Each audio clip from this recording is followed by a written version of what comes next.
start by reading this book, Think and Grow Rich, which I'm sure you're very familiar with, and most of your listeners are. In real estate, it's, other than my book, Woman Millionaire, it's the two best read books ever in the system. And what happened is he changed his mind, started window washing until he was exhausted, passed out in the street, and then the police said, should we take you to the hospital? And he said, no, I just need to go home and rest. He said, if I can't wash every window, I won't wash any. And he ended up making $1 million a year by asking himself, what do I do to keep going? What do I do to keep managing? What do I do to keep building the business? And then all of a sudden the reverse happened. People started asking, Bob, you know, how did you make so much money here in Toronto and Montreal and Atlanta, Georgia, and UK? And he started teaching it and has never stopped teaching it. Now he's 87 and has 2 million people a day listening to him. So he came from absolute unworthiness. That's the point. He asked himself, how do I get out of this constipated thinking that I'm not good enough, I'm not worthy, I'm not okay. It's not okay for me to ask myself questions. We're saying in our book, you got to ask yourself, ask others, and ask God. And well, he asked himself, can I be healthy, happy, and rich? Then he asked this other guy, Ray Stanfield, if he could do it. And then he, you know, started talking to God, and God said, yeah, we can, you know, possibilities of a human being are infinite to be what you want to be, do what you want to do, and have what you want to have. So it's really about being gut honest with yourself and asking those questions like, because so many of us make excuses when we're kind of know at some level we're not doing the best we can for ourselves, but it's like, I'm too busy, I can't do that. It's just excuse after excuse. But if you get gut honest and say, am I willing to love myself enough to do the very best I can for my health and wellness? Am I willing to make it my business to find out what that is? Because like, think about it online, you know, there's so much information. There's no excuse for us not to be living our greatest, most healthy life. But so many of us are ignoring it and making the excuses. And we just have so many great questions in the book that you can ask yourself, you know, do I care about being there for the people who love me? Because a lot of people use their family. Oh, I'm too busy. I got to take care of my kids. Well, what if you're not there for your kids? Right. Yeah. Then where are you? Right. Welcome to the Wealth Through Real Estate Investing Podcast, your source for real-world strategies focused on creating long-term wealth, cash flow, and financial freedom through real estate. Through guidance, tips, and stories of highly successful real estate investors and thought leaders, we provide you the tools to succeed and to reach the lifestyle you always wanted. And now, your host, Dwayne Clarke. Today we have the lovely couple, Mark and Crystal Dwyer Hansen, international best-selling authors, consultants, and entrepreneurs. They are the authors of the latest book, Ask, The Bridge from Your Dreams to Your Destiny. First, we have Crystal Dwyer Hansen, is a serial entrepreneur, researcher, certified life coach, and wellness expert who have helped people all over the world reach their full potential. And Mark Victor Hansen is well known for his book series, Chicken Soup for the Soul, Cracking the Millionaire Code, and many other bestsellers. Thank you so much for joining us on the show. I really appreciate it, and it's a true honor. We're so happy to be here with you, Dwayne. Thanks for having us. I really do. Yeah, it's my honor, and I look forward to kind of getting this out to the airwaves to our audience. But just kind of how we talked about before we kind of started recording, we talk a lot about on the technical side of real estate investing, strategies, tips, tricks, and how to achieve wealth. But all of those benefits of investing won't achieve unless we, change our mindset. And one thing I like about your book is that you use the power of story. That's, for me, that's like the most effective way of learning. So you always talk about other people's stories to absorb that information. In the first part, you talk about roadblocks and insecurities and the past conditionings of how and how we deserve better and how to be more vulnerable. Can you kind of elaborate on the roadblocks and how we can, overcome them by asking questions? Well, I'll set the roadblocks up and then I'll let Crystal talk about them. But there are basically 7 roadblocks that we discovered by, first of all, looking at our own lives and seeing how I came out of bankruptcy and she came out of being a single mom with a kid in her hip. I'm just shortening that a little bit. But the 7 roadblocks are sense of unworthiness, fear, doubt, pattern paralysis, disconnection, naivete, and excusology, and we can change the thing, but every one of us has some of them at some time or another, and they all have the chance of stifling and stopping. And when I went upside down, 50 years ago, it was exactly that. And once you get building back up your self-worth and net worth, Your self-worth has to precede your net worth as far as I'm concerned. But with that, I'll pass it to Crystal.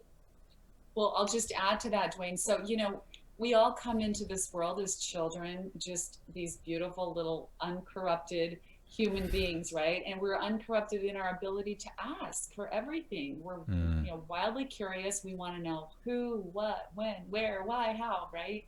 And we also aren't afraid to ask for more and pretty much ask for anything we want, right? And then depending on how we were parented, what happened in our schooling experience, friends, jobs, just being told to sit down, be quiet, I don't want to hear you speak, all that kind of stuff growing up, just basic life rejection. Suddenly we find ourselves standing there as adults, terrified to ask anyone anything, and almost ashamed to let anyone know that we don't have all the answers. And Mark and I feel like that's such a tragedy, because it is through the art and science of asking questions that we all achieve our greatest expression and our greatest manifestations in this lifetime. And so we want to wake everybody up to that sort of what we call the asking journey inside, because what we found is when we started looking at all of the research and interviewed all the 26 people, that every one of us who's had success in our lives it didn't just happen. We weren't just lucky. Most of us have gone through terrible adversity and big challenges, but commonly the only way we worked our way forward was to formulate the right questions at the right time in the right way, and then question by question, answer by answer, we keep moving along what we call the bridge to our ultimate destiny. Absolutely. And one thing you had mentioned there that was very intuitive is the fact that other people are going through certain things, and having others in your corner to ask those questions. And then how you also mentioned humans being wired to help, that I read in the book as well. Can you kind of talk about kind of the, being vulnerable to ask other people? Because, I suffered the kind of keep all my problems to myself and try to figure it out and be tough. But, and you talk about just reaching out to people, and then you running through your different scenarios in life. Everyone can learn from each other and lift each other up. Can you kind of elaborate on that as well? Well, the first story we have is a great friend of ours now, Bob Proctor. And when he was a young man, he'd been in the Navy, came out, had been put down for asking by his parents, by school, by military. And then all of a sudden he comes out and he's a fireman making $4,000 a year. It was a long time ago, and he owed $6,000. He said, that's not going to work. So he went and asked his friend, Ray, who was exceedingly successful, healthy, and happy. He said, what do I got to do to be healthy, happy, and rich like you? And the guy said, well, start by reading this book, Think and Grow Rich, which I'm sure you're very familiar with, and most of your listeners are. In real estate, it's, other than my book, Woman Millionaire, it's the two best read books ever in the system. And what happened is he changed his mind, started window washing until he was exhausted, passed out in the street, and then the police said, should we take you to the hospital? And he said, no, I just need to go home and rest. He said, if I can't wash every window, I won't wash any. And he ended up making $1 million a year by asking himself, what do I do to keep going? What do I do to keep managing? What do I do to keep building the business? And then all of a sudden the reverse happened. People started asking Bob, how did you make so much money here in Toronto and Montreal and Atlanta, Georgia, and UK? And he started teaching it and has never stopped teaching it. Now he's 87 and has 2 million people a day listening to him. So wow. He came from absolute unworthiness. That's the point. He asked himself, how do I get out of this constipated thinking that I'm not good enough, I'm not worthy, I'm not okay. It's not okay for me to ask myself questions. We're saying in our book, you got to ask yourself, ask others, and ask God. And well, he asked himself, can I be healthy, happy, and rich? Then he asked this other guy, Ray Stanfield, if he could do it. And then he, started talking to God, and God said, yeah, we can, possibilities of a human being are infinite to be what you want to be, do what you want to do, and have what you want to have. Wow, that's extremely powerful right there. I love that. And can you kind of talk about like how do we ask good questions? Like I know, for me, it's sometimes I'm asking you a question, you may think it's silly, but for others it may be helpful. But how do we become better askers? Like where does that come from? Right. I mean, I think part of it starts with the knowledge, like getting rid of our sort of illusions about asking, right? So when we looked at the studies about asking, and there have been a number of studies done about people asking questions or asking other human beings for help, right? Well, what the study showed is that pretty much everybody going into the study believed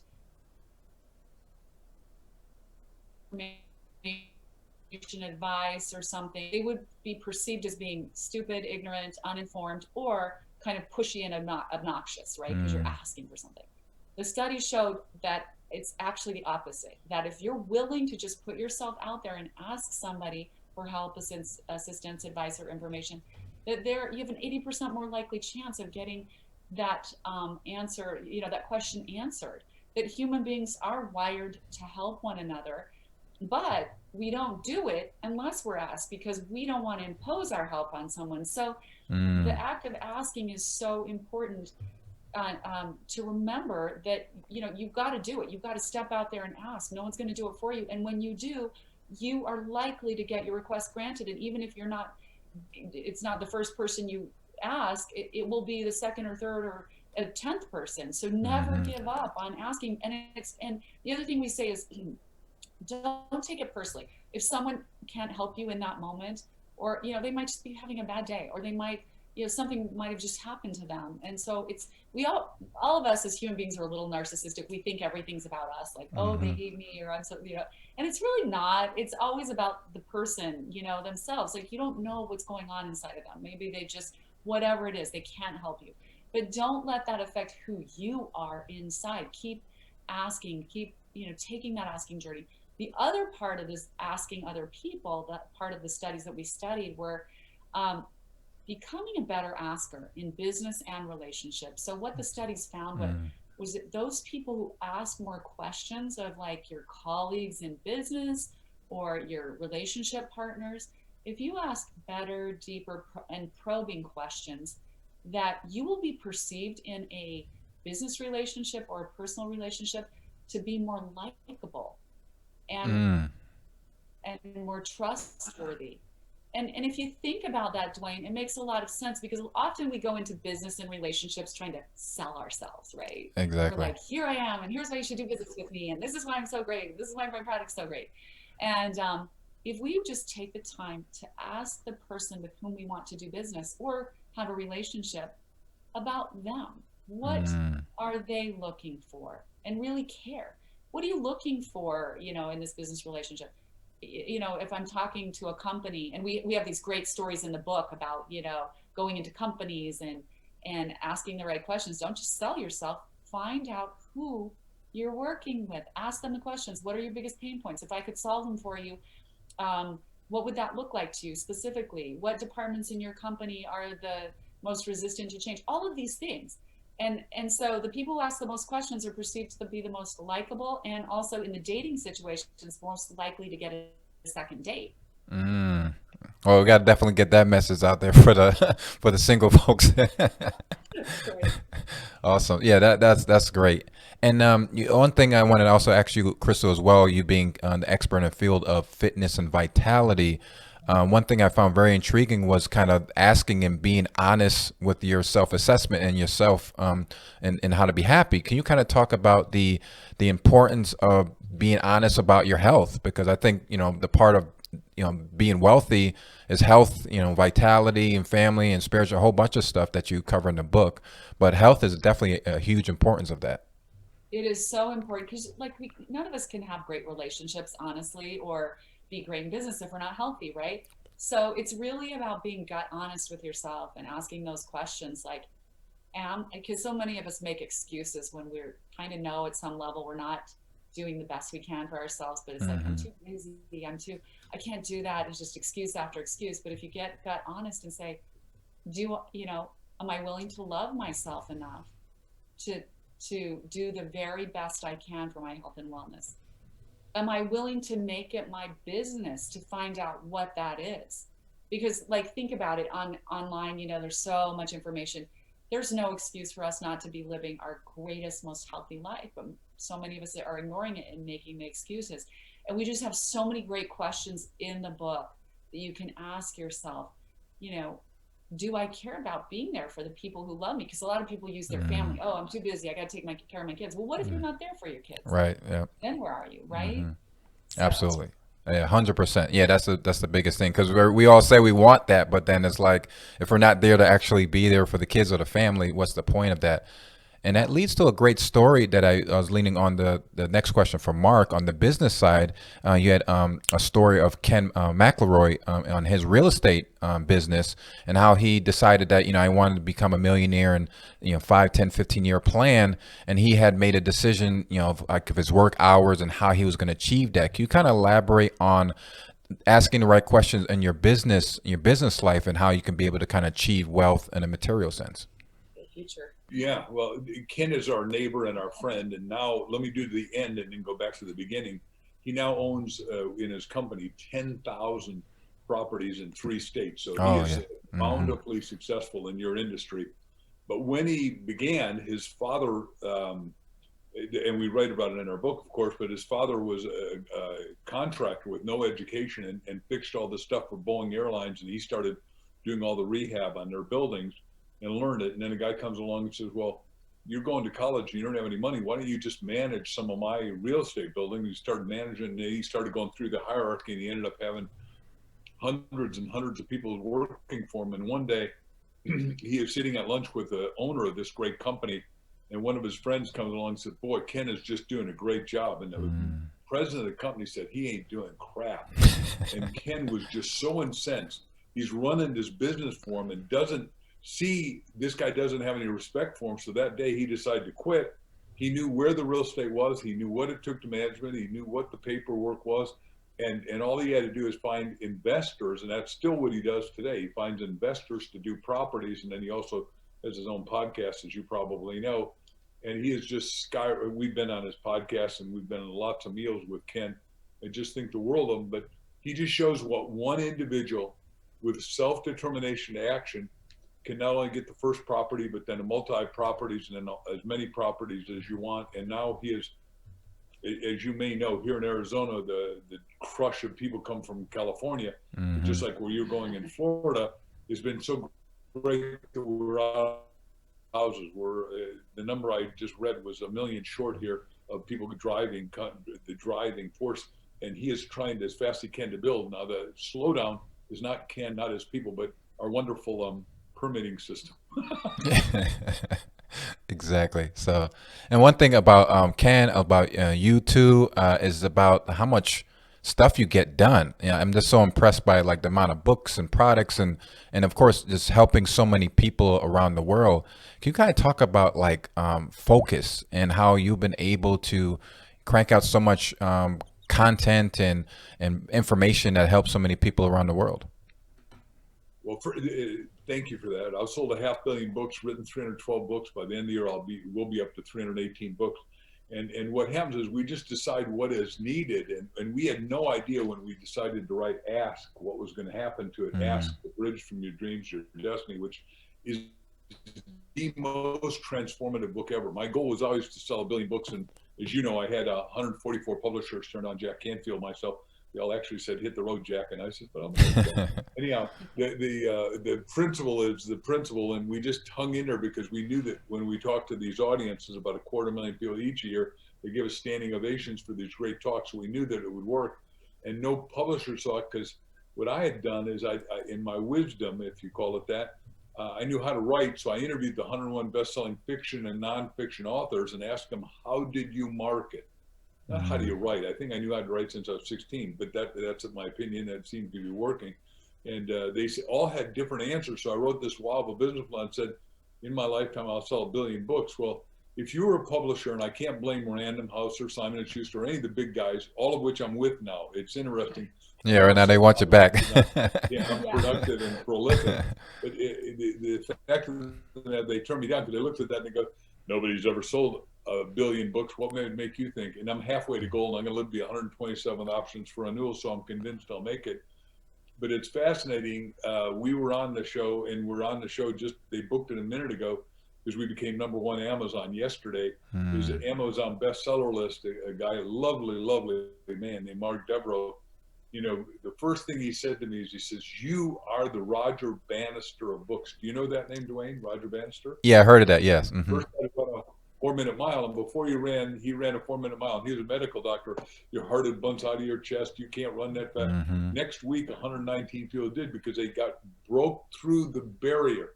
Remember, Napoleon Hill said, whatever the mind can conceive and believe, it can achieve.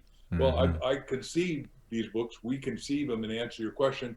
And time expands or contracts based to the time you give it.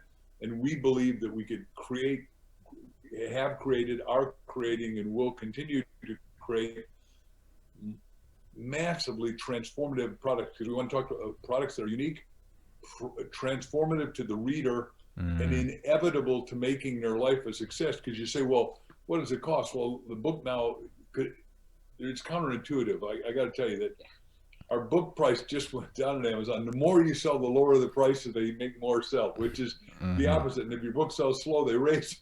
In any case, it is a wonderful thing that they've just lowered it to whatever it is, $14. But we've had a couple of days ago 121 people write letters. It's given me hope. It's given me help. I got out of depression. I got out of despondence. Because what we're saying is, hey, look, we're all 8 billion of us are in this COVID lockdown. And what happens is that as we emerge from this, the only way out is that you ask yourself, ask others, and ask God these questions. And we're saying, look, buddy up. You know what a mastermind is. 2 people get together, have the power of 11, and ask each other each of these questions, and it'll get us out of this cocoon and get us back into metaphorically high-flying butterflyness. Absolutely. Yeah, 100%. And that kind of leads to my next question, because you reference it a lot, and now a lot of your material, and you just talk about it now, is just the relationship with God and asking those questions. I know that you both are very spiritual people, and I love that your family dynamic of husband and wife and teammates, and the support system that you have there, and is very inspirational to me as well as many others. Can you kind of talk about the relationship with God and why we should always be asking questions of him in order to, achieve ultimate happiness? Yeah. So, Dwayne, it is for us the most important thing, because, we are all created from the same source, from our creator, right? And so often people live their lives so disconnected from the source. Why would you want to do that? Each human being is so magnificently created. And there's something so special about humans. We're the only animal that has the ability to imagine. And it's our imagination that is what allows us to sort of co-create our lives with God.